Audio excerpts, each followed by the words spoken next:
আসসালামু আলাইকুম। আজকে আরও একটা নতুন ডিভাইস নিয়ে আসছি। আপনারা দেখে হয়তো চিনতে পারছেন, এটা রেডমি সিরিজের একটা ফোন।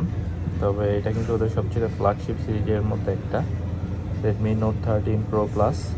এটা 200 মেগাপিক্সেলের ক্যামেরার সাথে ওআইএস থাকবে, 5G কানেক্টিভিটি তো পাচ্ছেনই, এবং ভালো একটা প্রসেসর। গেম খেলেন তারা কিন্তু এই ফোনটা দিয়ে ভালো পারফরমেন্স করতে পারবেন।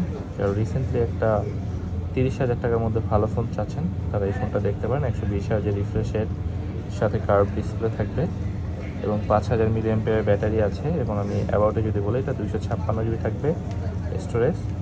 যাদের এই ফোনটা লাগবে তারা কিন্তু চাইলে আমাদের সাথে সরাসরি যোগাযোগ করতে পারেন। এটা হচ্ছে উপরে স্পিকার থাকবে, নিচে স্পিকার, মানে সহজে ইউজেবল ডুয়েল স্টুডিও স্পিকার থাকবে। ঠিক আছে, এটা কিন্তু খুবই সুন্দর, পিছনে গ্লাস ফিনিশ থাকবে। ফোনটা খুবই সুন্দর একটা ফোন। এই ফোনটা আজকে আমরা অফার প্রাইস করে দিচ্ছি মাত্র 27,500 টাকা। আমাদের কাছ থেকে এই ফোনটা সংগ্রহ করতে পারবেন মাত্র 27,500 টাকায়। আমাদের সাথে যোগাযোগ করতে পারবেন, আমাদের ফোন নাম্বার দেওয়া থাকবে। এবং আমাদের দোকানটা থাকবে হচ্ছে ঢাকা যমুনা ফিউচার পার্কে। ক্যাশ অন ডেলিভারি সুবিধা থাকবে। ঠিক আছে, যে নিতে চান অবশ্যই যোগাযোগ করবেন। ভালো থাকবেন, সুস্থ থাকবেন। আসসালামু আলাইকুম।